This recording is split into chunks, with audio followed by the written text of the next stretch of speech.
കൃപാദാനങ്ങളെല്ലാം സ്വർഗത്തിലെ ദൈവം നമുക്ക് നൽകിയിരിക്കുന്നത് പൊതുപ്രയോജനത്തിനാണ് എന്ന് പറഞ്ഞാൽ, ഞാൻ കഴിഞ്ഞ മീറ്റിങ്ങിൽ പറഞ്ഞതുപോലെ, ദൈവം എന്നെയും നിങ്ങളെയും അഭിഷേകം ചെയ്തിരിക്കുന്നത് മറ്റാർക്കൊക്കെയോ വേണ്ടിയാണ്.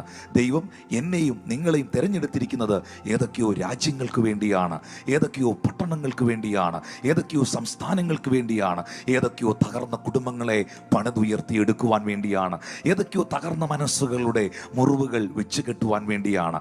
സ്വർഗത്തിലെ ദൈവം എന്നെയും നിങ്ങളെയും തിരഞ്ഞെടുത്തിരിക്കുന്നത്, ഞാൻ ഇങ്ങനെ പറയുന്നു, ആമീൻ പറയുന്നവർക്ക് വേണ്ടി, കോടാനകോടി ജനങ്ങൾക്ക് വേണ്ടിയാണ്, ലക്ഷോപലക്ഷം ജനങ്ങൾക്ക് വേണ്ടിയാണ്. എത്ര പേർ അതിന് ആമീൻ പറയാനുണ്ട്? ഞാൻ അനേകർക്ക് ഒരു അനുഗ്രഹമാകുവാൻ പോകുന്നു, ഞാൻ അനേകർക്ക് ഒരു വിടുതലാകുവാൻ പോകുന്നു, ഞാൻ അനേകർക്ക് ഒരു നന്മയാകാൻ പോകുന്നു, ഞാൻ ജാതികൾക്ക് ഒരു പ്രകാശമാകാൻ പോകുന്നു, ഞാൻ രാജ്യങ്ങൾക്ക് ഒരു അനുഗ്രഹമാകാൻ പോകുന്നു. വിശ്വസിക്കുന്നവർ ശബ്ദമുയർത്തി ദൈവത്തിന് നന്ദി പറയാം.